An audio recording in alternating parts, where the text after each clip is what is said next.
Haunted House Studios presents Somnarium.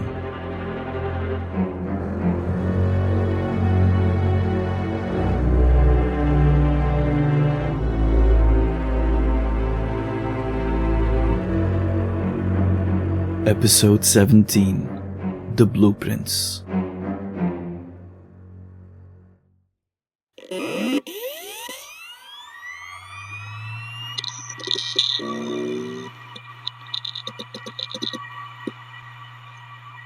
Okay, so Maddie is trying to track down Detective Rayner, or at the very least find any information she can on him.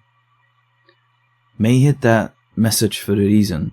She clearly wanted Maddie to find Rayner, but why? Anyway, while Maddie keeps digging into that, I'm going to do the only thing I can right now. Going through the rest of the files. This next one is odd. It's heavily fragmented and doesn't have the usual files. Let's see. Construction worker, subcontractor, BWF construction. Of course. It was only a matter of time before they showed up again. And what's this? Dr. Moore? Wait, who the hell is Dr. Moore? Alright, fine. Case of Marcus Hill. First seen by Dr. Paul Moore on November 2nd, 2015 for disorientation, insomnia, recurrent nightmares, and persistent spatial inconsistencies reported during work on a large-scale construction project.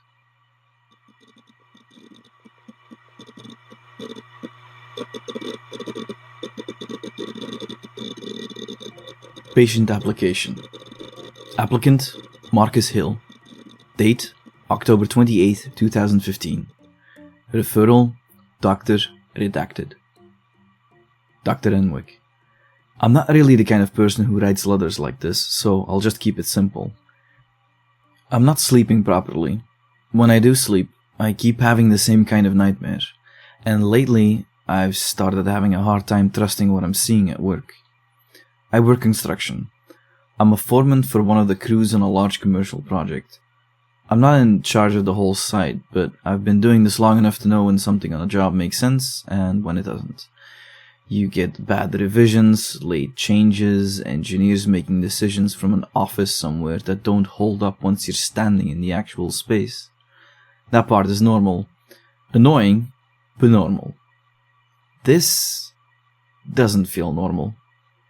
We've been working on the lower levels for a while now. Mostly concrete, utility corridors, access halls, that kind of thing. Ugly work. Everything half-finished, temporary lighting, dust in the air, the same grey walls in every direction. Easy enough to get turned around if you're new, but I'm not new. A few weeks ago, the plans started changing in ways that didn't make any sense. Not big, obvious changes, small ones at first. A corridor shifts slightly on the newest revision. An opening that was supposed to stay gets closed off. A door is suddenly marked on the opposite side. You expect that once in a while, but this kept happening. Every morning there'd be another updated set, and some part of what we'd already framed out or poured suddenly wasn't right anymore. One day, they changed the hallway we'd already worked on so that a wall now cut right through the middle of it. I don't mean closing it off properly. I mean putting a wall right down the center so there'd only be narrow space on either side to squeeze around it. Not enough room to move equipment through easily. Barely enough room for two people to pass each other without turning sideways. It made no practical sense at all. We all stood there looking at the revision thinking somebody had to be screwing with us. But it was stamped, signed, issued like any other change. So we built it. Then there was another section where the angle on the next set of plans was just wrong. Hard to explain without putting the drawings in front of you, but the geometry didn't feel right. Corners that should have opened space up somehow made it tighter. Corridors bent in ways that made the route longer for no reason. Dead space where dead space shouldn't be. Things you could force into a design if you really wanted to, sure, but there was no good reason to. It's not like this project was a standard build anyway. I started asking questions. Didn't get much back, just the usual, that's what came down from above.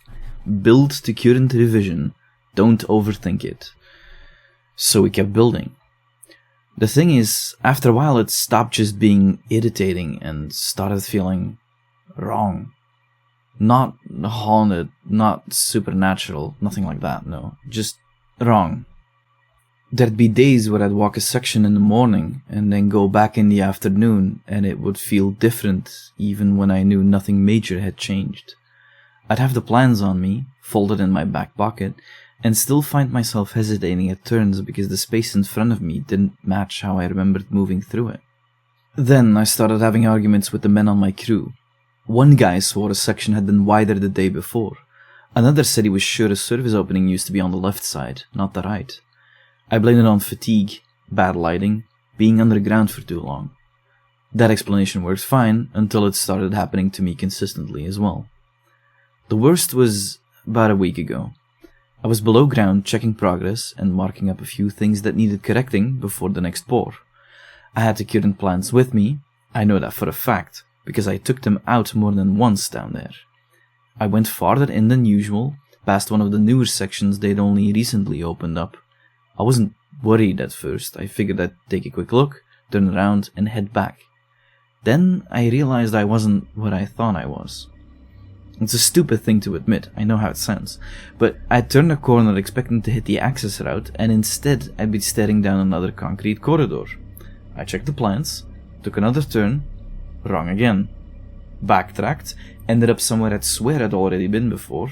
Same unfinished walls, same temporary fixtures, same feeling that I should have recognized it and didn't. I must have been down there a lot longer than I realized, because by the time one of the guys found me and asked where I'd been, I was sweaty, angry, and embarrassed. I told him I was checking the lower section. He looked at me like I was an idiot and said I was nowhere near it. That shook me more than I want to admit. I still told myself it was nothing. Stress, lack of sleep, too much time staring at concrete, and revisions all day. Except my sleep had already gotten so bad by then. At first it was just trouble winding down after work. I'd lie there replaying the day in my head, going over mistakes, trying to make sense of the latest revision changes. Then I started waking up in the middle of the night feeling like I'd forgotten something important. Now I'm barely sleeping at all, and when I do sleep I keep ending up in the same place. It's not exactly this side, but it feels close enough that my stomach drops every time I realize what I am. Concrete hallways, sharp turns, low ceilings in some places, open space in others. No windows, no real sense of how deep it goes. Sometimes there are work lights, sometimes it's almost dark. I'm always moving, always trying to find my way back, and I always have the feeling that if I could just get to the right corridor, I'd be out. But I never do. The worst part is that, in the dream I usually know I've got the plans on me. I reach for them, unfold them, look down at the page, and they don't help. Either they don't match what I am, or they make sense for about 2 seconds, and then I turn a corner and nothing lines up anymore. A few nights ago I dreamed I found one of those same walls again, the kind they had us built right down the middle of the corridor. In the dream it went on forever, just enough room on either side to keep moving if I turned sideways and kept going. I remember trying to decide which side to take, like that mattered. Then I woke up. Ever since then, I've been dreading sleep almost as much as I've been dreading going below ground. I'm tired all the time. I'm snapping at people. I keep rechecking things I normally wouldn't think twice about.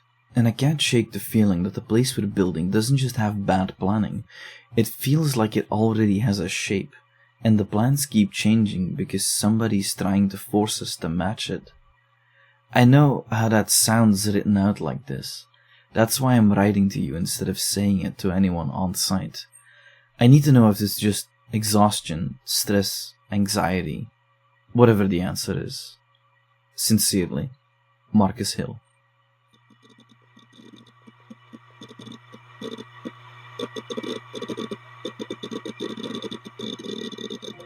Consultation note. Patient, Marcus Hill. Date, November 2nd, 2015. Subject, initial consultation, transcript of tape recording. Transcript recovered from in-practice tape recording. Only the patient's side of the exchange was captured. Marcus Hill. Before we start, I thought I was supposed to be seeing Dr. Renwyck. Right.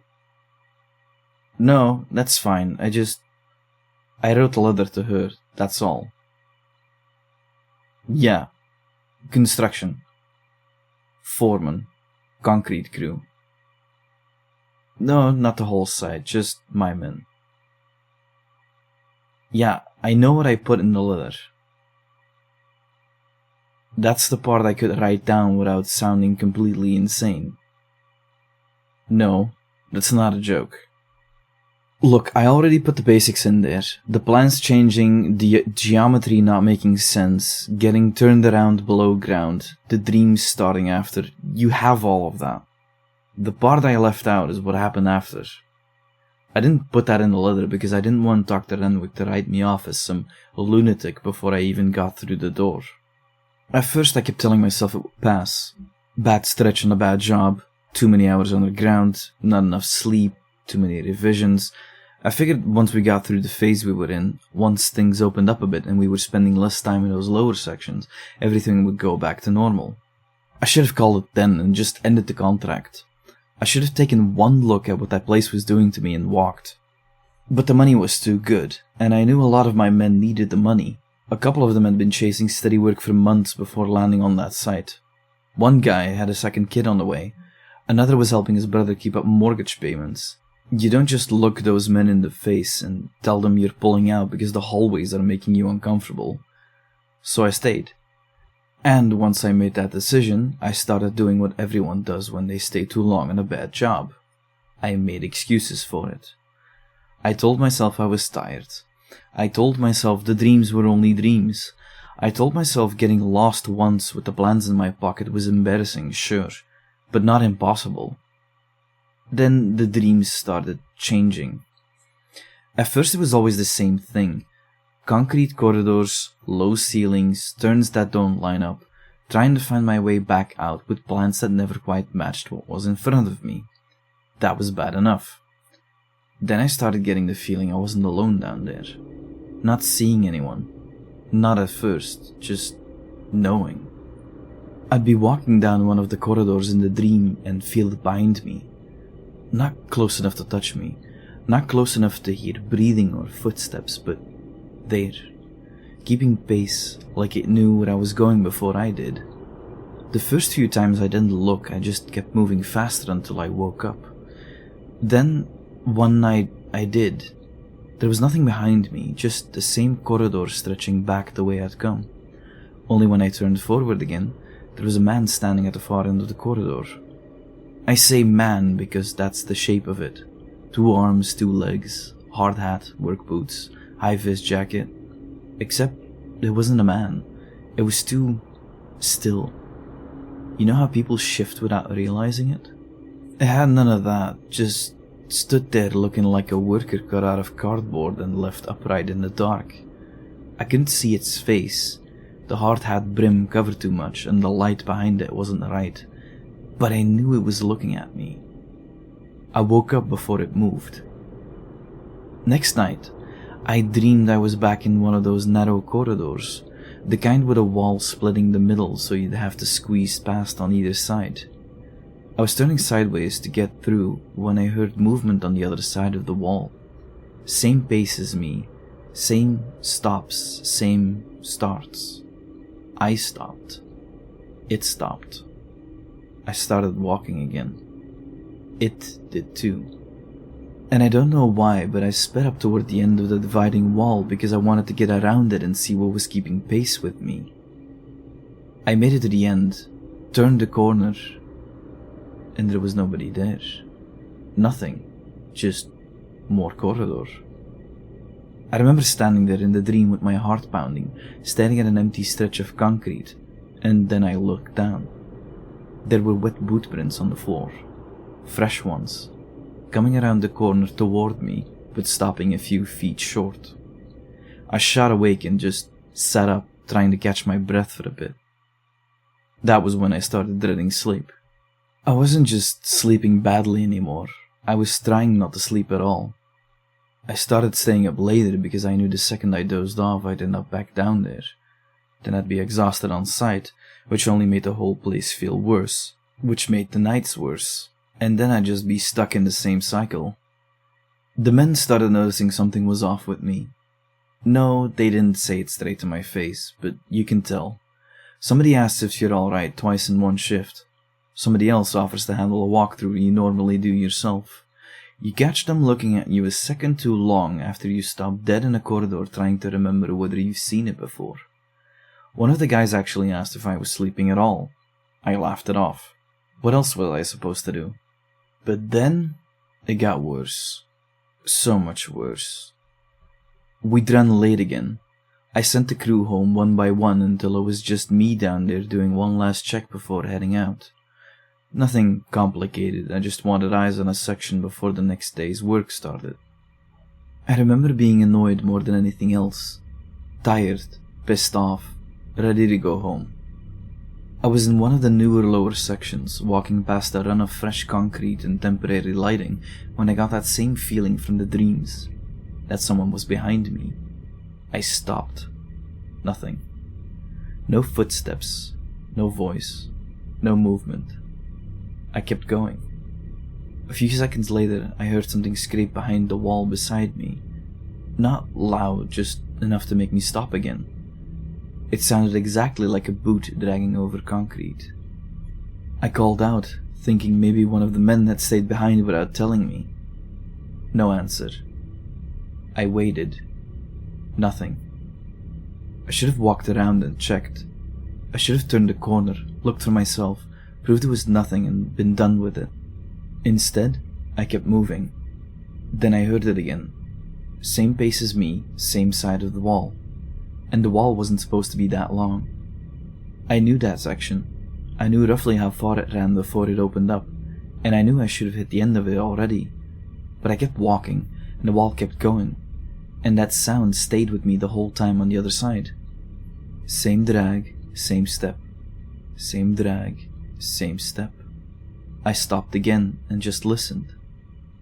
Then I heard something impossible. A knock. 3 times. From inside the wall. Not on the other side of it. Inside it. I don't mean muffled from a room beyond. I mean from inside the poured concrete itself. Like somebody was knocking to be let out. I stepped closer to the wall and put my ear up against it, trying to locate exactly where the sound was coming from. I stood there and listened for longer than I realized, but I heard nothing. I listened and listened and listened, and then the floodlights went out. I froze. I stood there in the dark, fumbling to turn my headlight on when I suddenly heard footsteps walking away from me. I turned to look in the direction of the sound and saw a faint light in the distance. As I approached, I realized I was now in an entirely different section of the underground. I tried to come up with an explanation. I really did. Nothing made sense. I sat in my truck for a while after, trying to decide whether I'd finally gone off the rails. Next morning I almost called and pulled out. I should have. I came close. But then I thought about the contract, thought about the money, thought about my men, and told myself exactly what I had been telling myself the whole time. That I was exhausted, that I was seeing things because I wasn't sleeping, that hearing something behind a wall, on a site full of unfinished sections and echoing concrete isn't exactly a miracle. So I went back. And now every time I go below ground it feels like the place recognizes me. No, I know how that sounds. I'm not saying the building's alive, I'm saying I can't shake the feeling that whatever is wrong down there, it got worse the longer I stayed.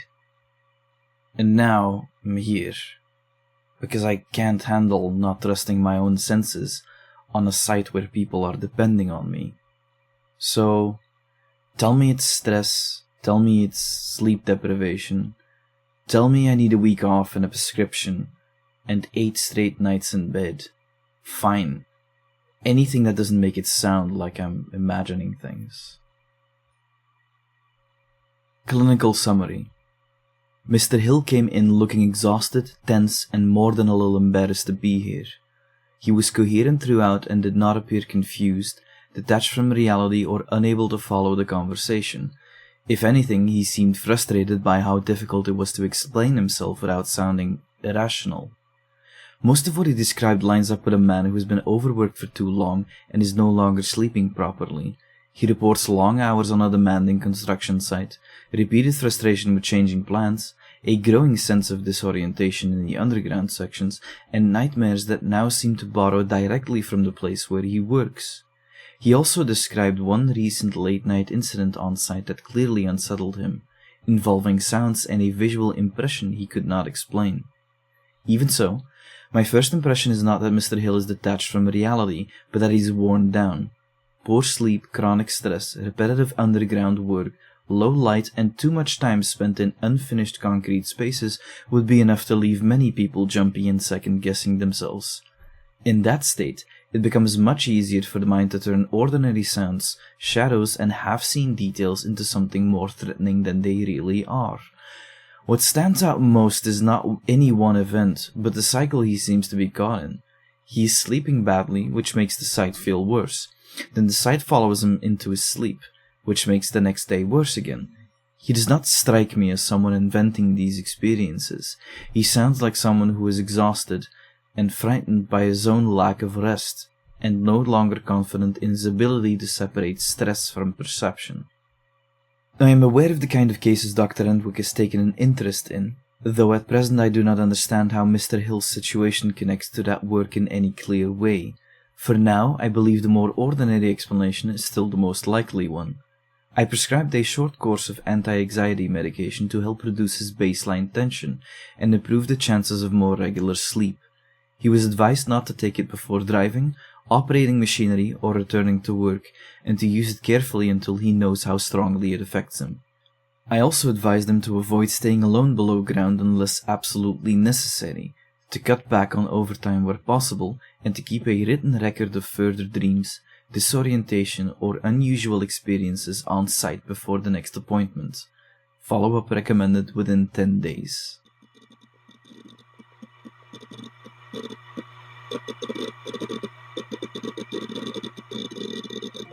Follow-up note. Patient, Marcus Hill. Date, November 12th, 2015. Subject, deteriorating condition, referral to Dr. Renwyck. Mr. Hill returned for follow-up appearing noticeably worse than he had at the first appointment.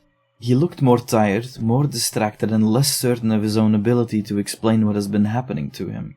The medication appears to have helped only slightly with his general tension. It has not meaningfully improved the underlying problem. He reports continued poor sleep, recurring nightmares, and a growing reluctance to return to the underground sections of the site. What is different now is the degree to which these experiences appeared to be affecting him during the day.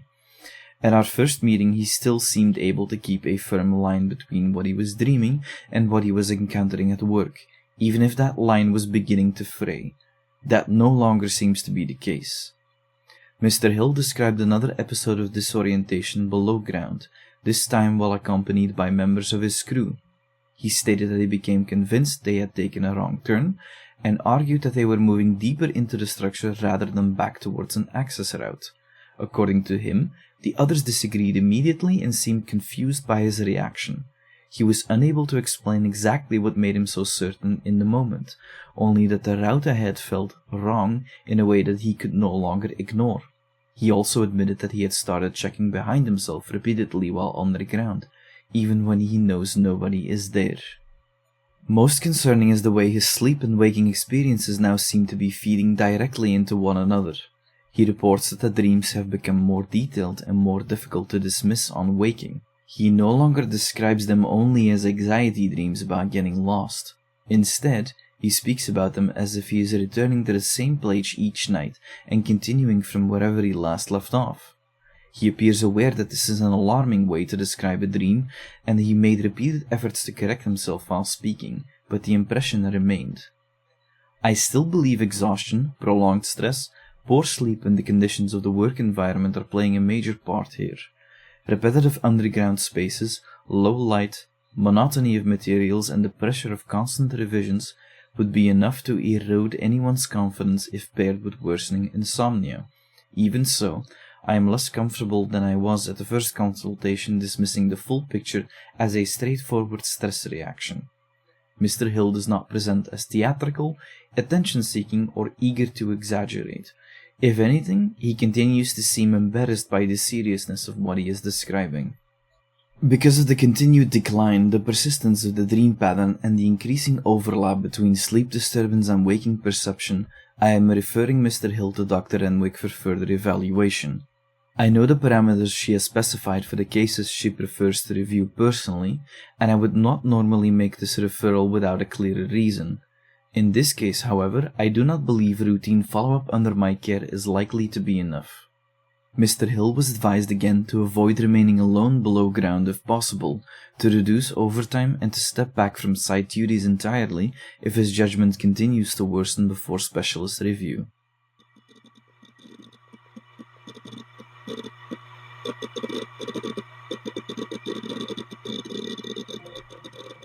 Wait, that's it?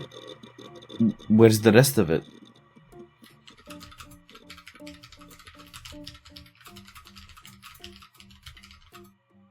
Wait, huh?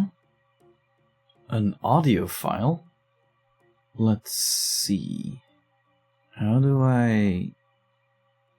There. Yeah, that's it. Whoa, hold on. Slow down. What are you trying to say? You said you found something. I made a mistake. I thought I took the necessary precautions, but they traced me. I can't go back home. They know where I live now. I'm not going to let anything happen to you. You have my word. You have to do something, Mr. Rayner. Put me in witness protection, anything. We'll figure something out. But before I can do that, I need something credible. Any evidence of illegal activity. Okay? Okay.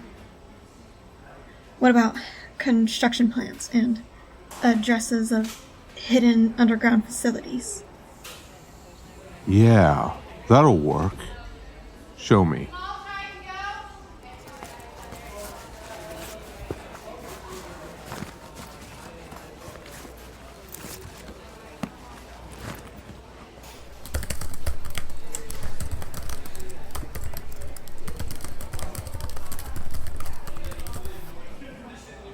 Look at this. What am I looking at? BWF Constructions started 2 projects in 2001, both completed in 2003. 2 identical buildings, built at the same time, same contractor, same timeline. One sits on 23 Alder Street and the other sits on 14 Blackmere Road. 23 Alder Street. Why does that ring a bell? Something wrong? No. It's nothing. It doesn't matter. Go on. So, on paper, they're 2 separate buildings, but the plans don't treat them that way. What do you mean? They share the same structural base. Like, the same foundation? Not exactly. The original design was 1 building. They split it into 2 after the base was built. So, both buildings share the same basement? Exactly. In reality, it's 1 large structure that runs across both properties. Do the plans say what it's for? No, but it's not just a regular basement. There's multiple levels, and there's details in the project folder that there was a dedicated HVAC system and separate power. Good God. Sounds like they were building A bunker? Might as well be the truth, but I think it's a lab. It might be what you're looking for. Send me all the information you have on this, the plans, how to get in, anything that helps me get into the underground. Hold on, there's something else. What? So I found those files on a separate server, but there was one more project. Another project? What are you talking about? It's labeled SRF. SRF. Yeah, I can't figure out what the acronym means. No public records that match anything like it, just internal files, nothing that explains what it is. Different location, different scale. What do you mean, different scale? I mean massive. The site under Alder and Blackmere doesn't even come close.